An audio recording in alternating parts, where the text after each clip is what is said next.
Entonces, como cosas generales, tenemos que saber que el oído externo,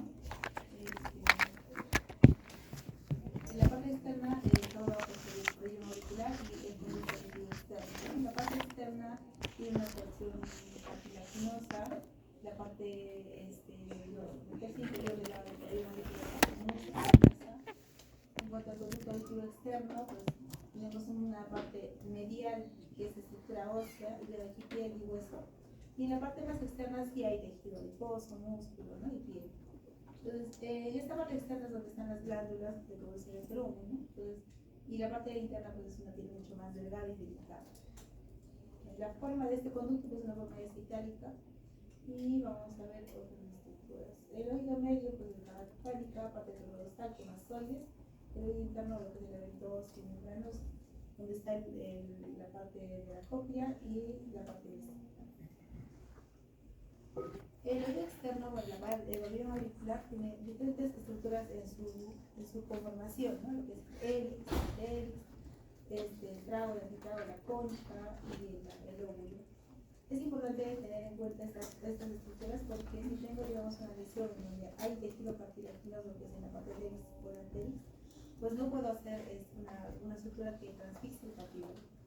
Ahora, en estas zonas pues, es un tejido mucho más fácil de manejar en el óvulo. Ahora, aparte, es importante también saber la inervación.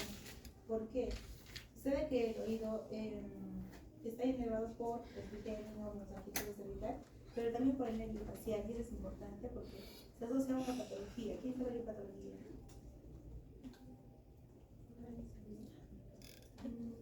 No parálisis, pero sí la parálisis.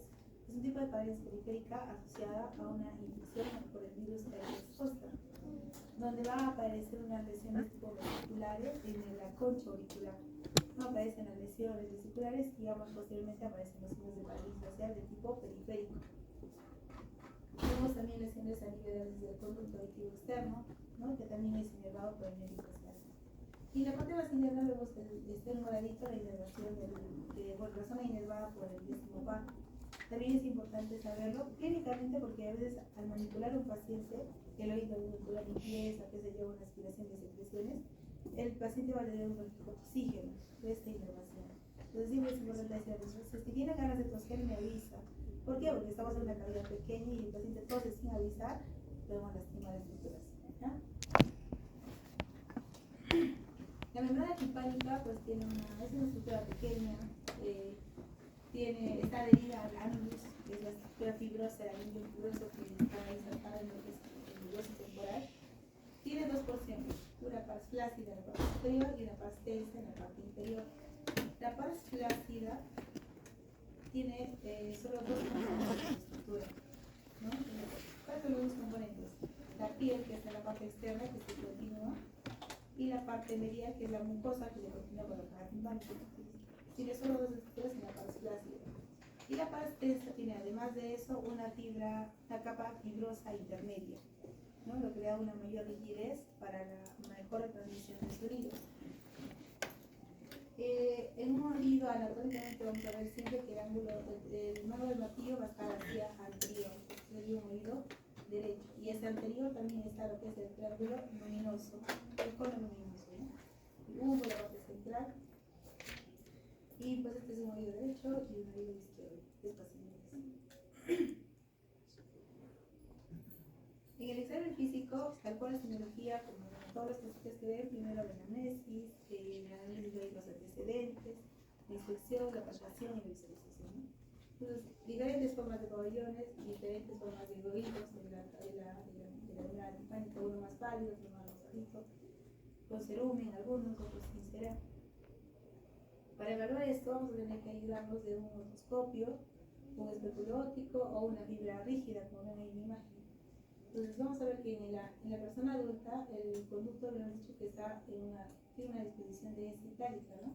Entonces al tener esa disposición vamos a traccionar el pabellón auricular hacia atrás y hacia arriba para enderezar esta parte que no es ósea, y con eso nos ayuda a ver mejor lo que es la membrana timpánica, ¿no? Y ven aquí la manera que es el examinador, tracciona el pabellón hacia atrás y hacia arriba para enderezar el conducto de la membrana timpánica.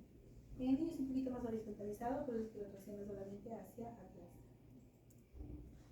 Los síntomas por los que el paciente acude a otorrino generalmente es por hipoacusia, acúfenos, vértigos y más frecuentemente por emergencia a veces otalgias, otorreas u otorragias. Entonces vamos a relacionar estos síntomas mucho en lo que es todo oído. La patología del oído externo, primero vamos a ver las malformaciones del pabellón auricular, ¿no? Puede haber una discriminación auditiva, asociado o no a una microtia y una atresia del conducto. Vemos aquí tipos, tipo normal, tipo 1, 2, 3, 4. Entonces la 1 es realmente lo mismo, solo que más pequeño. La 2 sí hay una deformidad en lo que es la zona de ley. Aquí es una estructura mamilonada y aquí una ausencia de una nota completa, ¿no? Vemos aquí esquemáticamente al lado lo que pueda corresponder en cada uno. En estos pacientes lo que tenemos que evaluar es la función auditiva. Si es un niño, probablemente tenga que ha nacido con una malformación en la parte externa, probablemente tenga también una malformación en la parte del oído medio o el oído interno. Entonces hay que hacer una evaluación, ya sea con tomografía, potenciales evocados de auditivos de estado estable, tronco cerebral, que nos va a indicar la vía auditiva, ¿no? Cómo está la vía nerviosa. Según cómo esté, se va a indicar en este niño el uso de audífonos, ¿no? Para que tenga un desarrollo al menos neurológico vía oral.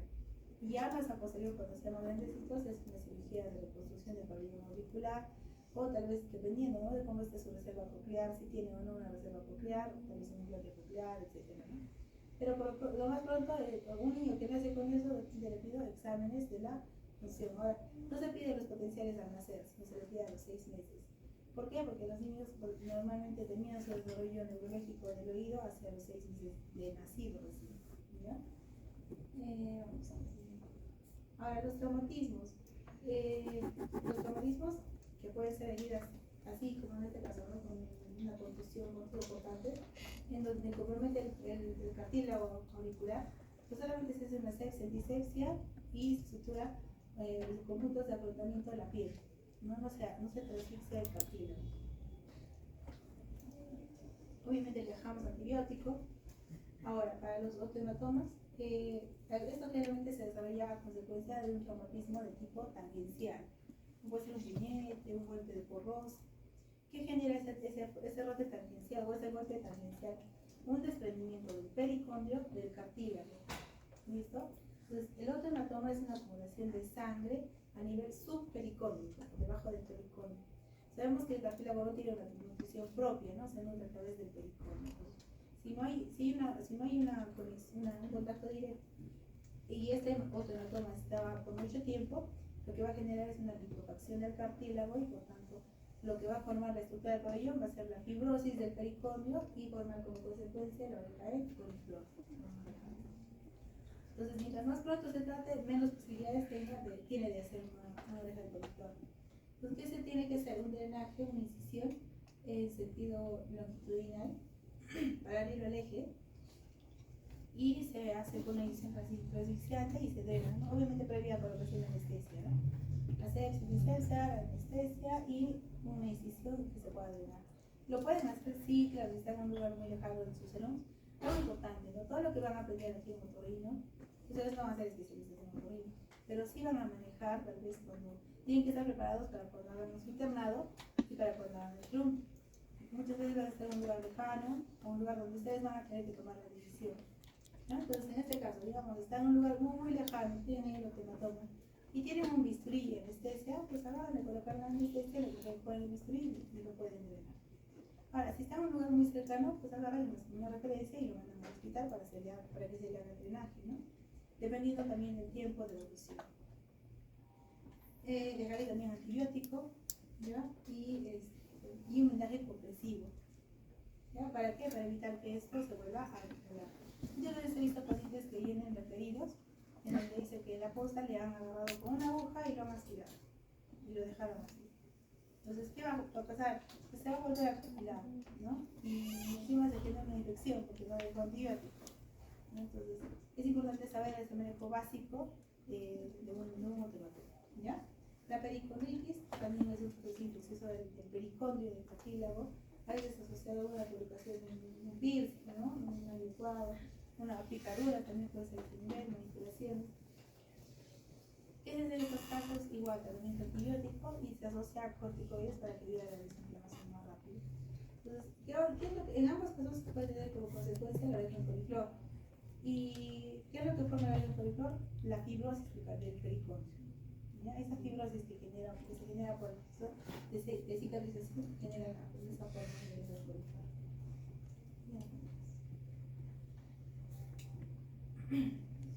La otitis externa es un proceso infeccioso inflamatorio del conducto aditivo externo.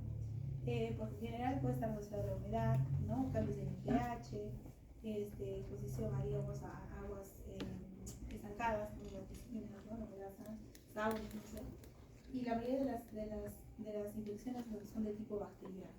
Puede asociarse a un proceso infeccioso micótico también, ¿ya? En algunos casos. Y vamos a tener tres tipos, ¿no? La bacteria circunscrita, la difusa y la micótica.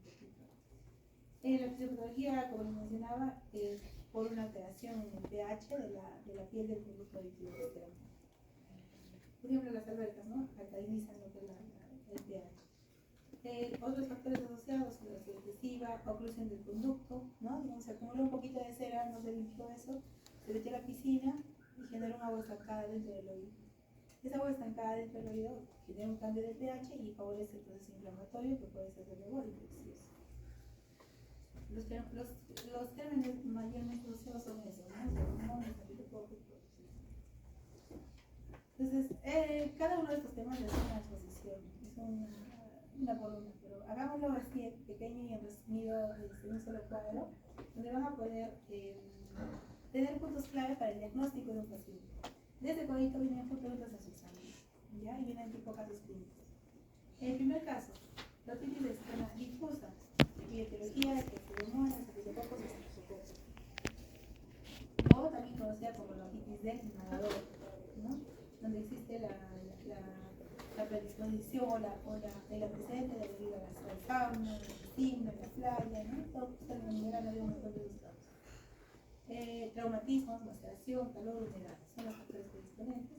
Y el paciente viene porque tiene dolor en el oído y puede o no asociarse a una hipoacusia, ¿no? El dolor por el edema y la inflamación. Y la hipoacusia porque a veces está asociado a acumulación de cerumen, acumulación de secreciones purulentas o al propio edema que se genera en el conducto, ¿no? Entonces es una estructura ósea. Si esto se edematiza, se estrecha el conducto y por tanto la poca secreción que se acumule o el propio edema va a generar una hipoacusia de tipo conductivo. Puede haber otorrea, como les mencioné. Entonces, para el diagnóstico, la clínica, los antecedentes y el examen. ¿Qué se basa en el tratamiento? Según cada caso, no todo es por igual. ¿Listo? Si veo secreción purulenta, pues haré microaspiraciones. Si veo solo edema, haré otras antibióticas. ¿Con qué? Con ciprofloxacina. Las quinolonas son tratamiento de elección. Ciprofloxacina vía oral o también puede ser vía tópica, asociado a veces a corticoides, como la hidrocortisona, ¿no? ¿Para qué? Para que ese edema que tiene el conducto, pues se abra y ayuda a que tenga una mejor penetración al antibiótico y por tanto también escuche mejor el paciente, ¿no? Favorece eso. Ahora, si es un paciente que tiene comorbilidades, diabético, hipertenso, no sé, de VIH, ¿qué hago? De inicio le voy a dar, aunque tenga solo eritema en el conducto, le daré antibiótico vía oral. ¿Por qué? Porque tiene comorbilidades, ¿no? Entonces nosotros vamos a evaluar cada caso en particular. Y ya, pues ese es el caso. Entonces, un caso clínico parecido al del dolor. La otitis externa circunscrita, generalmente por estafilococos aureus, son lesiones o infección de una glándula que se encuentra en el conducto aditivo externo, ¿no? A veces con traumatismos propios del paciente, manipulaciones, se ve el paciente simplemente dice, me duele el oído, me apoyo y me duele, me toco y me duele. Y si no se toca, no le duele. La mayoría sí ha tenido alguna vez en su vida eso, ¿no? Es como un granito que sale del conducto. Una lesión abdominal, un granito. Lo único pues que se hace el examen físico, no altera la audición por lo general, a menos de que sea muy grande la lesión que haya crecido. Y pues se evita la manipulación, no solamente se deja cremas antibióticas como metilosquina o algo así. La automicosis, asociada a cándida o aspergillus, ¿no? Son lesiones algodonosas si es por cándida o negruzcas si es por aspergillus. ¿Qué es lo que favorece en este caso? Un tratamiento inadecuado. Pacientes que vienen simplemente porque tiene dolor en el oído ¿no? Es frecuente en pacientes mayores que tuvo dolor en el oído y tiene, digamos, una crepitación en la articulación ventricular. Entonces, el dolor no es por el que tenga un problema en el oído, sino por ATM probablemente. ¿Pero qué hacen? Va a la farmacia y dicen, señora, pues me duele el oído, y le pongo estas gotitas antibióticas. Paciente que, digamos, es diabético, se echó gotitas antibióticas y a la semana viene porque sé que no escucha, le pica el oído y le duele. ¿Y qué vemos en el examen físico? Vemos lesiones algodonosas, edema, eritema. ¿Por qué? Porque las gotitas, al no haber sido usadas adecuadamente, pues generan pues, un cambio en la flora del oídito, ¿no? Y viene la recuperación. También hay pacientes que tienen una otitis externa difusa, donde solamente le echan gotitas y requería a la vez tratamiento antibiótico vía oral. Pero solo echó gotitas, pues alteró el pH, aparte de su infección por una otitis externa difusa, también tiene su atomicosis.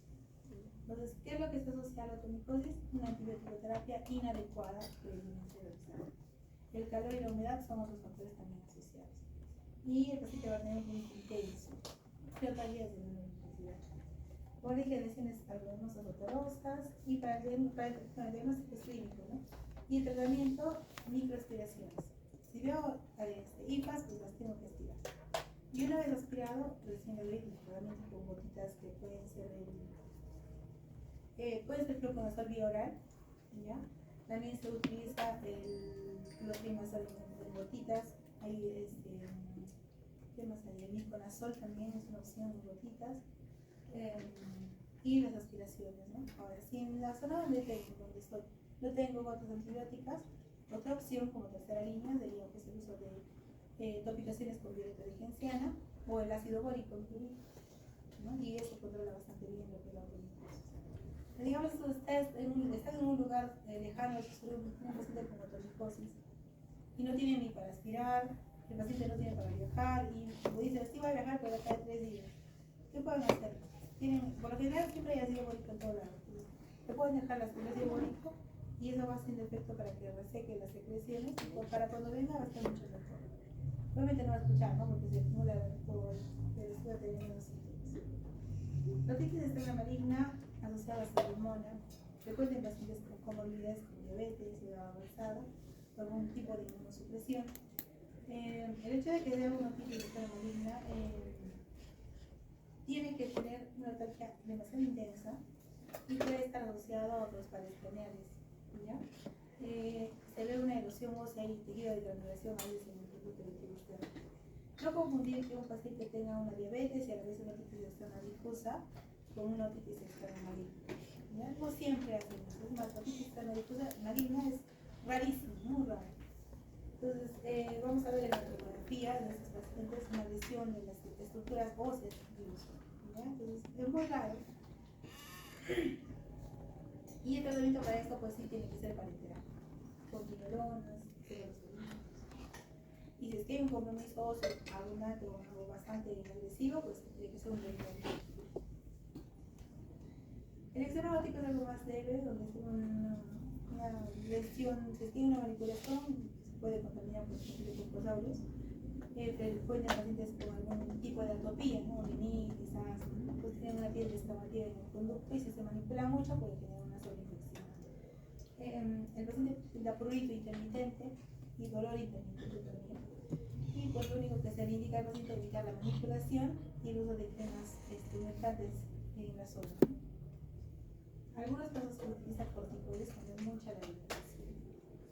Pues vamos aquí lesiones parecidas. Esta es una otitis externa difusa donde ya se escriben las secreciones. Y en edema no se ve la alveolar timpánica, ¿no? Aquí en el fondo tampoco. Entonces el edema del conducto no permite ver la alveolar. Se aspira las secreciones y se ve ahí. Incluso contactan las paredes del conducto. Esta es la lesión acuminada, una otitis externa localizada. Esos son IFAS de cándida, ginebrusca de estrés. Un poquito de una lesión de efecto de granuloma en el conducto, probablemente sea una otitis externa maligna. Este es el extremo óptico, ¿no? Se ve la piel descamativa. Otra patología es el herpes óptico, que les mencionaba hace un momento, ¿no? Es una parálisis facial, o síndrome de Ramsay-Hunt también. Es una parálisis facial periférica, producida por inducción del virus del zoster, ¿no? que afecta al líquido radicular. Entonces, ¿qué vamos a ver? Primero, lesiones vesiculares en la concha, en la zona de inervación del nervio facial, y días posteriores va a tener lo que es la parálisis facial y otros síntomas asociados. Entonces va a tener síntomas sensitivos como ruido, dolor en el oído, erupción cutánea, alteraciones en el gusto. ¿Por qué? Porque el facial también inerva los dos tercios anteriores de la lengua. ¿Listo? Y bueno, más adelante la parálisis facial, que es periférica. Ahora, existen factores de buen pronóstico, ¿no?, en relación a la recuperación de la parálisis facial. Uno es que la aparición de la parálisis facial sea posterior a la erupción, la aparición de movimientos entre las 2 semanas y el inicio del tratamiento a las 72 horas. Y de mal pronóstico, pues de la parálisis facial que tenga, que sea clasificado como en una alta escala de una escala de Graham-House. ¿Listo? Que tenga una evolución mucho más rápida, que nace en modo seco y bueno, inicio de tratamiento transcurrido las primeras 72 horas. Son factores de peor pronóstico propios del paciente, independientemente de los dos casos, es que tenga una avanzada, diabetes, vértigo o diabetes. Es importante que se aprendan esta clasificación, lo van a ver siempre. ¿Ya? Vamos a ver lesiones que van a ir asociadas a un grado 1, un grado 2, donde hay una ligera debilidad. En el grado 3, donde ya las características, que el paciente no se relajito. El grado 4 hay una asimetría.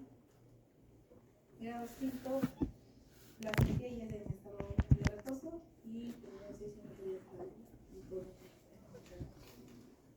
en este caso, pues lo que tenemos que hacer de tratamiento es 1, aciclovir, 2, corticoides, altas dosis, miligramo por kilogramo de peso. Solo que luego también lo que se parálisis facial. Listo, los cuerpos extraños. Eso sí que sigue ustedes. Cuando son los cuerpos extraños tenemos los orgánicos y los inorgánicos. Los orgánicos, semillas, que son inanimados, y los animados, ¿no?, los insectos. Entonces, si ustedes ven un paciente con un cuerpo orgánico que sea semilla, ¿qué es lo que nunca debo hacer? Hidratarlo. Nunca hidratarlo. ¿Por qué? Porque esa semilla absorbe el agua y se dermatiza. Por lo general son niños, recuerden que son niños. Esos niños apenas y se dejan ver. Y si le echamos agua y eso se dermatiza, créeme que el espacio que existe entre el cuerpo extraño y la piel es nulo. Entonces, solo la manipulación va a ser imposible, probablemente lo tengamos que utilizar a las operaciones.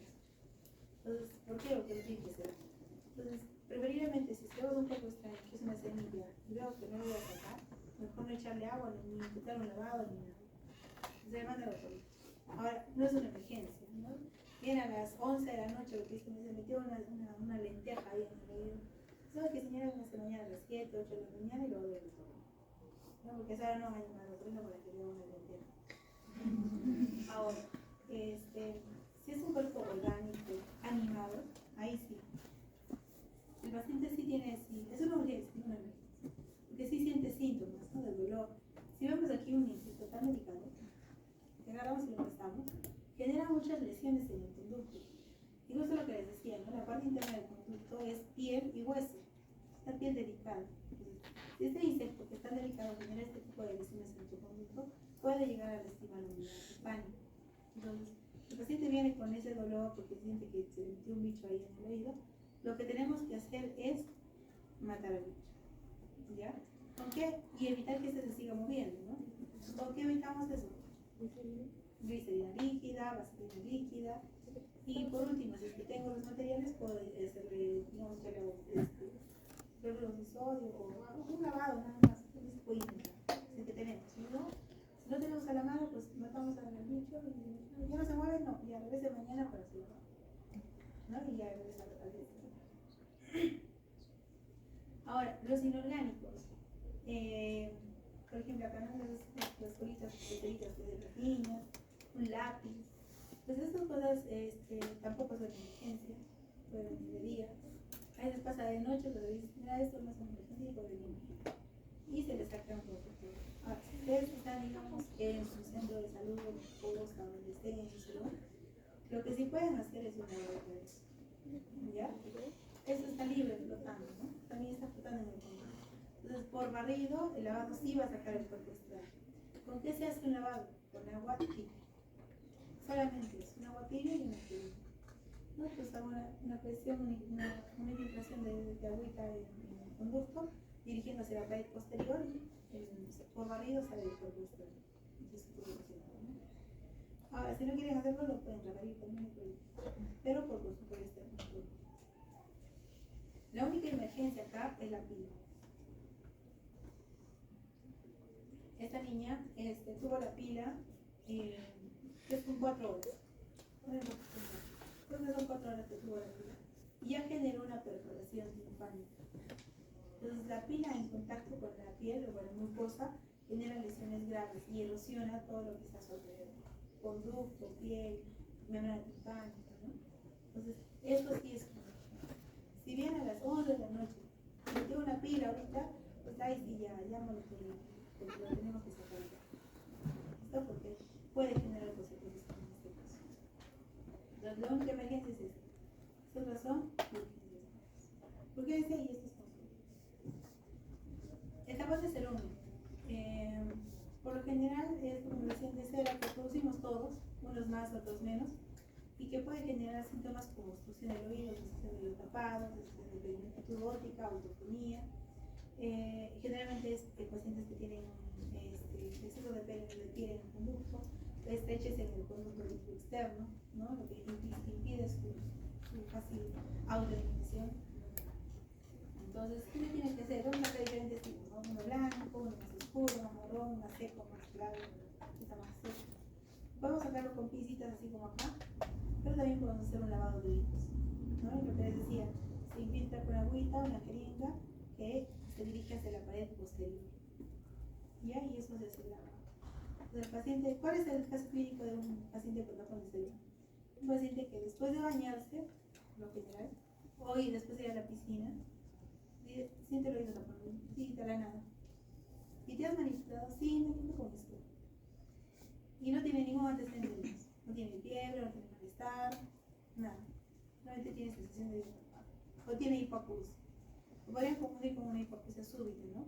Pero para hipoacusia súbita le van a describir siempre que la membrana timpánica está íntegra. Si no resisten más datos, probablemente sea un tapón de cerebro, ¿no? Pues veo el oído y tiene tapón de cerebro. Luego lavado y esto es un asunto solucionado. En el oído medio tenemos estructuras bien delicadas. La membrana timpánica, que es el límite externo, la caja timpánica, el motivo, el límite digestivo. Estructuras muy pequeñitas comparadas a los deditos. Entonces, el oído medio está conformado por la caja timpánica, el andromastoideo y la trompa de Eustaquio. Entonces, aquí vemos una disección de cadáver de morido, se acuerda de la timpánica. Este es el lomo del martillo, el yunque, el estivo, este es el nervio facial. Aquí la ventana redonda, la trompa de Eustaquio, la ventana oval donde se articula la retina del estribo. ¿Ya? Esto es una tomografía, el conducto, el martillo. Este es el laberinto óseo, el canal semicircular superior, el horizontal, que se ve en la caja timpánica. Este es la estira basal de la cóclea. Aquí está la ventana oval, donde está el cabrel. No sé si lo ven. Aquí el oído medio igual, una disección de cadáver. Este es una persona, no es cadáver, este es un oído de una persona en donde tiene una perforación timpánica amplia, en la parte extensa. Aquí está el martillo. ¿Qué oído es? ¿Derecho o izquierdo? Es el lado derecho, porque dijimos que el mango del martillo se va hacia adelante. Entonces aquí adelante sería el triángulo luminoso, pero como no tiene una timpánica que está preparada, pues no. Eso de acá es el promontorio, que viene a ser la esquina basal de la cóclea, cerebrita. Aquí está la ventana redonda y por aquí arriba está la ventana oval, donde se articula el estribo. Y esto va para adelante, que es la trompa de Eustaquio. Es mismo oído, aquí en forma esquemática, ¿no? Trompa de Eustaquio, el martillo, que es acá. Ventana redonda, aquí, ventana oval aquí. Y por encima lo que decía, ¿no? El canal espacial y el canal semicircular horizontal, el antemasterial. El canal perifacial se llama el canal de Falopio. Es una estructura ósea por donde pasa el perifacial. Entonces puede estar dehiscente o una zona de este canal puede estar ausente en algunas porciones, y un paciente que tenga una infección del oído medio puede asociarse a una parálisis facial temporal porque genera la inflamación también del oído facial, ¿no?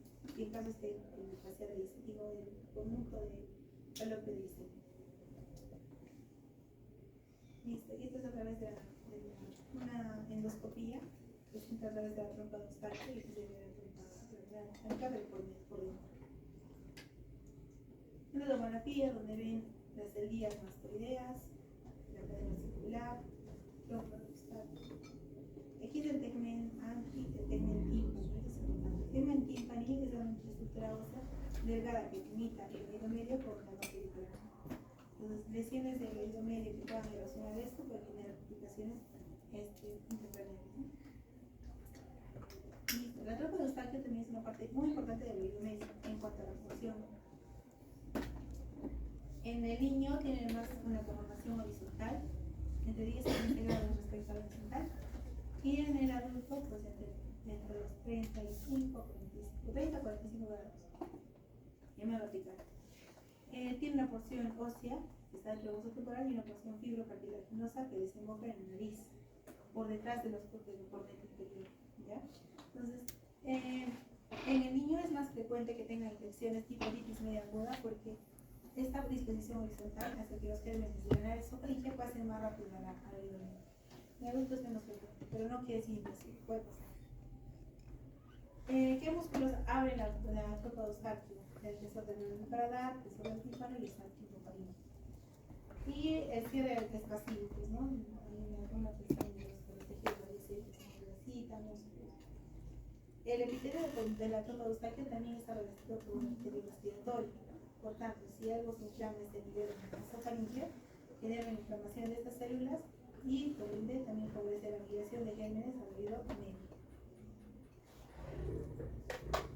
¿Cómo vemos la trompa dostática? Mediante una nasoviroscopía. Esta es la nariz, cornete superior, medio e inferior. Detrás de la cola del cornete inferior está el drenaje de la trompa dostática. Entonces aquí está la trompa dostática y este es el cabo faríngeo. En niños, cuando tienen una hipotrofia de la idea, lo que puede obstruir el drenaje de la trompa dostática. Vamos a ver primeramente más patologías. La trompa dostática abierta, inflamación y fibrilación.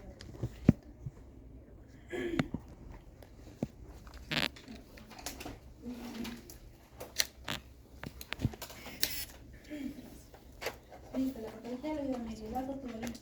Es una inflamación de la trompa dostática. Puede ser secundario a un proceso infeccioso reciente, respiratorio, ¿no? Es algo transitorio y agudo.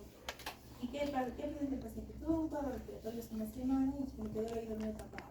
Tenemos una mecánica se ve media opaca, ¿no? Entonces algo de o puede haber una relación hispánica, ¿no? Entonces, o a veces zumbido, medio tapado.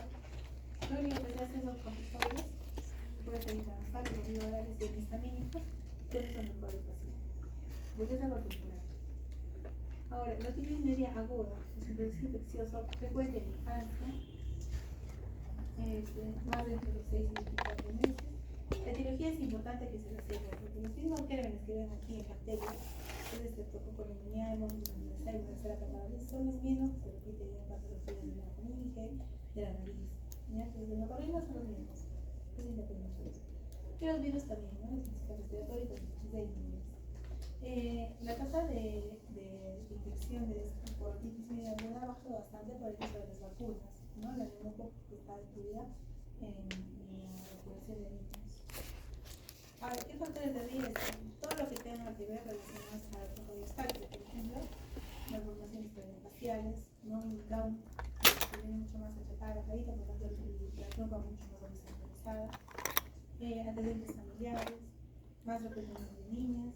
Mientras más pronto sea su episodio de OMA, más recurrente también será deficiencias inmunológicas y también la ausencia de lactancia materna. Y ya epidemiológicos, pues la asistencia guardería, el uso del chupón porque genera una presión negativa, fumadores en el núcleo familiar, no o boliviano. Lo que mencionaba hace un momento, ¿no? El proceso inflamatorio de la nasofaringe hace también un proceso inflamatorio en el trombo eustáqueo y por consecuencia también lo que es las secreciones que normalmente se forman en el oído medio se estancan ahí, generan mayor proliferación de células y que puede generar una infección, ¿no? La migración de gérmenes del cabo hacia el oído es decir, el factor que genera la otitis media aguda.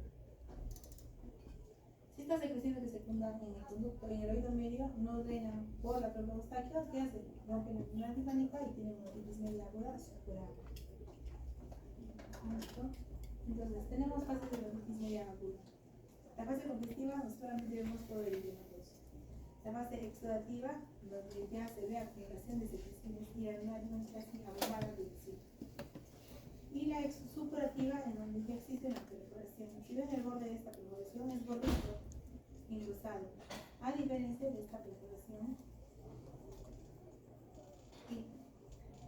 un borde fibroso, ¿no? Entonces, esto es una otitis media crónica y esto es una otitis media aguda, con una perforación. La perforación es así. Las fases y los síntomas. Mientras en la fase congestiva y en la fase exudativa, el paciente va a tener dolor intenso, fiebre, malestar, terrible. Pero cuando llega ya a la fase supurativa, el dolor cede. ¿Por qué? Porque ya no existe esa sensación de presión dentro del oído medio, ¿no? Ya supuró. La sangre, todo ahí, chorreando la sangre del cuerpo, está más tranquilo, ¿no? Ahora, es importante también ver los síntomas, ¿no? Que puede tener notalgia, fiebre, hipoacusia, membrana timpánica bombada, disminución de la movilidad timpánica, secreción o líquido dentro de la membrana timpánica, usualmente está roja, o puede tener malestar, irritabilidad, o puede tener sueño, ¿no? Por el cuerpo. Puede tener todos estos síntomas, pero no todos los va a tener igual. Si el niño tiene, digamos, 6 meses, tiene una otitis media aguda, él no va a decir que hipoacusia no va a decir, ¿no? Él va a estar irritable, no duerme, se agarra el oído, náuseas, vómitos, diarrea, malestar general, síntomas mucho más generales. Ahí va a ser un niño grande que tenga 8 años, pues ya me duele el oído, no escucho, no sé, todos son síntomas mucho más dirigidos, ¿ya? No son iguales. Entonces, si va a haber un caso clínico en un niño de 6 meses, va a ser muy diferente a un caso clínico de un niño de 8 años, ¿ya? No va a estar bien. Pero igual el diagnóstico de otitis media aguda, que puede ser en la fase congestiva, exudativa o supurativa, según el examen físico que se requiere en el caso clínico. Por ejemplo, les digo, un niño que tiene el tratamiento. Para el tratamiento primero solucionar los síntomas. Muchas veces vienen por urgencia, ¿no? Si tiene dolor, pues le damos algo con ibuprofeno, paracetamol, incluso por la fiebre, ¿no? Ahora, la reducción de recurrencias es importante también, porque a veces, según la guía clínica para el manejo de otitis media aguda, no a todos se les da antibióticos, ¿ya? Entonces, ¿a quién se le da? A todo paciente que tenga menos de 6 meses de vida con signos de otitis media aguda, ¿no? ¿Por qué? Porque para evitar que tenga la recurrencia. Entre los 6 meses y 2 años, cuando tienen diagnóstico de sarteza, y mayores de 2 años, con diagnóstico de sarteza y enfermedad grave. ¿Qué quiere decir? Que pueda tener tal vez una cotorrea, combinación de una mastitis, ¿no? O digamos que se asocia a parálisis espacial, ¿no? Entonces, ellos pueden ser cotorrea. Sin embargo, en nuestra población, la mayoría se le da antibiótico de inicio. ¿Por qué? Porque estos niños, o bueno, otros papás, que no tienen tiempo, por lo general en la guía clínica dicen, le dejo solamente analgésico con los inflamatorios y lo revisan los 3 días para ver cómo va la evolución. Y si va bien, pues completo con la analgesia por 2 días más y tratamiento solucionado. Pero la mayoría no viene. No dice, tiene que venir cada 3 días, no, pero no. Entonces, ¿qué debemos dejar?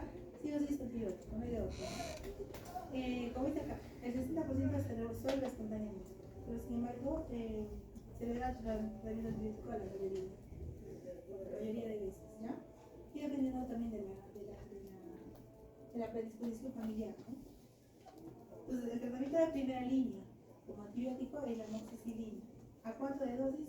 90 miligramos por kilogramo de peso por día. Puede ser entre 80 y 100, ¿ya? Y por 10 días.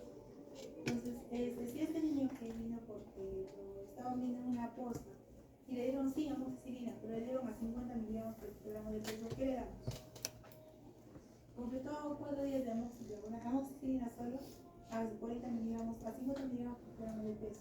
Y en la señora dice que sigue doliendo, sigue llorando, sigue molesto.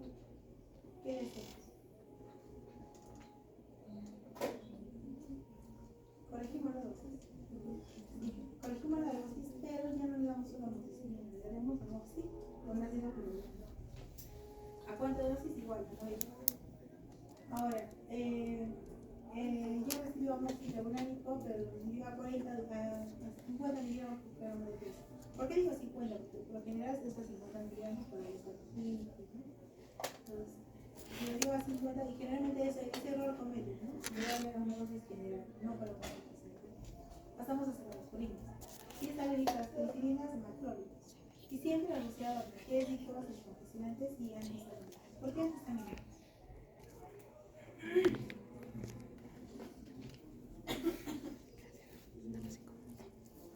Ya, porque dijimos que el epitelio del oído medio y el eustaquio también es un epitelio respiratorio. Los trabajos antihistamínicos disminuyen la presión de secreción y por tanto favorece la recuperación. La profilaxis, pues, con la vacuna antineumococco y la adenovectomía, ¿no? Seguramente tienen adenoides que visitan, ¿no? En el cabo, en el costado de la tropa de eustaquio, está pues las adenoides. Si son hipertróficas, hay que sacarlas, porque si no va a generar recurrencia. Y si el paciente tiene recurrente de colitis media aguda y encima superativa, esta perforación se va a quedar permanentemente. La perforación de la litis media aguda supurativa, si pasó una primera vez, puede cerrar espontáneamente hasta los 3 meses. Si pasa los 3 meses, es una litis media crónica. Entre las complicaciones, como les dije, parálisis facial, cadena de lesión de la cadena circular, perforaciones de la timpánica, que es una mucha resistencia, mastoiditis, periostitis y una labirintititis o hipopresión. Entonces, si no hay una complicación que la labirintititis es solamente un mareo. La mayoría de la población cree que porque tiene mareo tiene labirintititis. Y no es así. La labirintititis es un proceso infeccioso, una complicación del autismo nervioso. ¿Ya? Donde los gérmenes del oído medio, a través de la ventana redonda, pasan al oído interno y generan infección. Es un vértigo constante, persistente, ¿no? Asociado a hipótesis. Y bueno, las complicaciones extratemporales, ¿no? Que le va a dar más una velocidad. Ya, la mastoiditis aguda es la complicación más frecuente. Aquí vemos una tomografía, ¿no? Donde hay una neurocisión normal en este lado, pero aquí vemos una ocupación de las células mastoideas. Entonces, las secreciones del oído medio han pasado a las mastoides, pueden tener signos probósicos en la región retroauricular.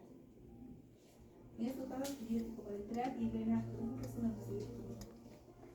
Parálisis facial, pues cese del drenaje de las secreciones, aspiración de secreciones y antibiótico más corticoides. Se trata como cualquier parálisis facial. La labirintititis igual, ¿no? Drenaje y antibióticos. Asociado a corticoides. Y la meningitis, pues no nos preguntan por eso. Otra complicación es la petrocitis. Muy rara, no se ve, nunca la he visto. No lo recuerdan hace mucho tiempo. Pero se pone porque es pregunta de examen de venada, de residencia, ¿no? Y que tiene una tía correa, dolor retrometario y el tratamiento, pues, es antibiótico por vía parenteral y una mastectomía. La otitis media crónica, como les decía, es un proceso inflamatorio del oído medio que tiene que ser por más de 3 meses, sí o sí 3 meses. Factores asociados: tabaquismo, contracciones anatómicas, direcciones recurrentes, una perforación de la membrana timpánica, rinitis alérgica y disfunción del retroprostato. La rinitis alérgica se asocia a una alteración de la función del retroprostato. A diferencia de la otitis media aguda, aquí los gérmenes son polimicrobianos, ¿no? Simplemente son oportunistas. Entonces puede estar uno mezclado con bacterias, virales, fúngicos, incluso también pueden coexistir. Entonces el tratamiento va a ser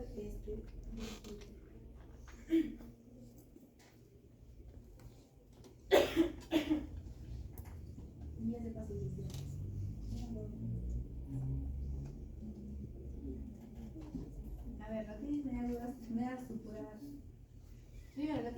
crónica, existen las que tienen perforación timpánica y las que no tienen perforación timpánica. La secretora, ya, poserosa también conocida, es esta, ¿ya? Donde no existe una perforación timpánica, pero existe una disfunción de la trompa eustáqueo. Entonces hay niveles hidroaéreos, detrás de la membrana timpánica está íntegro. Y el paciente va a tener pues, sensación de hidrotapado, sensación de chasquido. Pero de esta clasificación también tenemos la disnea crónica supurada, es decir, tenemos una perforación timpánica que puede ser central, se dice central cuando está dentro de la parte tensa, o marginal cuando compromete lo que es la parte flácida o el ánus. Si es central, es una disnea crónica simple. Si es marginal, probablemente sea una disnea crónica con esteatomatosis. La patología es la misma, ¿ya? Inflamación, proliferación de células, acumulación de secreciones y otolema. La secretora, como decía, acumulación de secreciones de la caja timpánica, pero sin infección, es un traslado. Los factores asociados son los que vemos acá. Y muchas veces asociados a la patología de la trombosis. Muchos de esos, ¿no? ¿Qué funciones cumple el trombo eustáqueo? Protección del oído medio, eliminación de secreciones del oído medio hacia la nasofaringe y la ventilación, ¿no? Equipar las secreciones del oído medio con el oído. ¿Cuándo nos escuchamos de patologías de la trombo eustáqueo? En niños con patología de la idea y en adultos con una tumoración en el campo. Sospechamos de una representación. Entonces hay que pedir una nasofibroscopía para ver cómo está el drenaje de la trombo eustáqueo y si hay algo más que esté ocupando esa zona.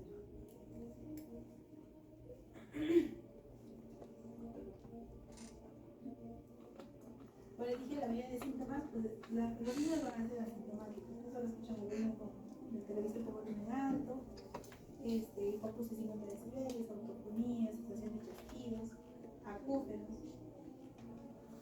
En los adultos son más notorios los síntomas.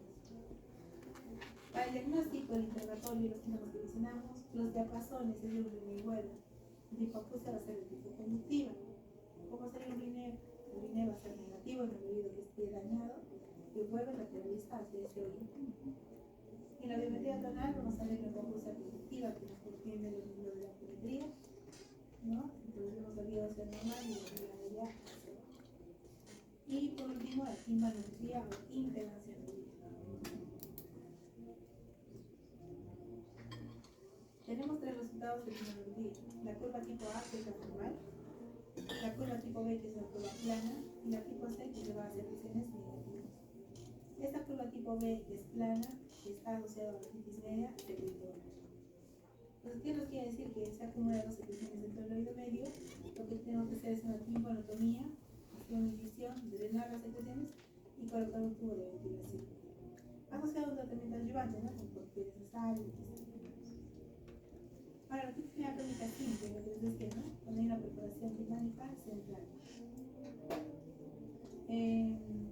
Puede erosionar las estructuras óseas presentes y tiene que ser más de 3 meses de evolución. Síntomas puede ocurrir recurrente. Y la hipoacusia que de inicio es conductiva, pero al ser recurrente a las infecciones, las citoquinas proinflamatorias van a pasar del oído medio por la ventana redonda hacia el oído interno y eso genera que la hipoacusia, o sea, la copia, ¿no? Pasa la copia. Y esas citoquinas proinflamatorias que de inicio eran solamente conductivas por ausencia de membrana timpánica se hacen de tipo neurosocial progresivamente. Otorgas que puede haber exacerbaciones o lesiones de forma inteligente. Cada vez que le entre agua a ese oído, se va a infectar. Recuerden que el oído medio es una zona estéril. Pues si entra agua del oído externo o del exterior hacia el oído medio, pues genera un proceso infeccioso. La osteitis, según la recurrencia de infecciones. Mientras más recurrente las infecciones, más osteitis. Es decir, erosión de la erosión. Y la hipoacusia, que es progresiva, ¿no? Que de inicio es conductiva y luego se hace de tipo neurosocial. Mixta en proceso. Tratamiento, una condotimpanoplastía. Y la colestetomatosa, que es una inflamación, ¿no? Que tiene como un comportamiento pseudotumoral, porque se organizan queratinocitos en el conducto auditivo externo que pueden entrar en la caja timpánica y erosionan todo a su paso. Erosionan hueso, mucosa, cadena circular, nervio facial, el laberinto óseo, se comen todo a su paso. Entonces, es una lesión de tipo pseudotumoral que erosiona todo su paso. Y el diagnóstico es clínico, porque va a tener hipoacusia conductiva de inicio, luego diseminación sensorial. La característica clínica es también en su caso clínico, ¿ya? Tiene como otorrea fética, que no responde al tratamiento antibiótico, otorrea intermitente y continua, y muy rara vez como tal. Y en el examen físico, una perforación timpánica marginal o periférica que compromete el ano, presencia de pólipos, sobre todo en la zona apical, escamas blanquecinas o destrucción de la glándula celular. Estas cuatro características son características claves en la audiometría crónica. La audiometría por una válvula de transmisión auditiva de inicio y de el antibiótico tópico se utiliza con corticoides porque también genera mucha inflamación. Y el tratamiento quirúrgico definitivo es la tendinoplastía malignomastílica. Microscópicamente se ve una perforación, ¿no? Rompe el ano, como decía. Puede haber la presencia de un pólipo, puede haber asociado a vértigo, porque también lesiones de puede ir por esto. Puede haber lesiones del arma, porque nos pueden hacer sospechar una complicación, la presencia de vértigo, cefalea, cambio de baja o ¿cuál es el tratamiento? Según la escena. Si es una otitis media crónica que se ha agudizado, pues puede producirse con quimelonas y gotas tópicas con ciprofloxacina y glufosacina. También se puede dar corticoides. El manopla estomatosa, el tratamiento quirúrgico es una pneumoplastía, bastante pneumoplastía, dependiendo de cada caso. Obviamente tiene que estar el cuadro agudizado y se ve. Y si es una otitis media crónica poliedromatosa, el tratamiento es quirúrgico, ¿no? Con más directo.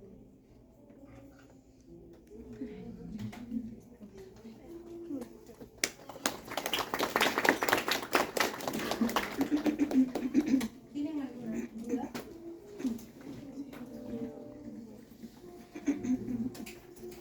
Me han escuchado, ¿no? Me han escuchado todos como casos clínicos. Todos son casos clínicos, por los síntomas que deben tener y las respuestas no son claramente hábiles, no hay lugar de manejo, por eso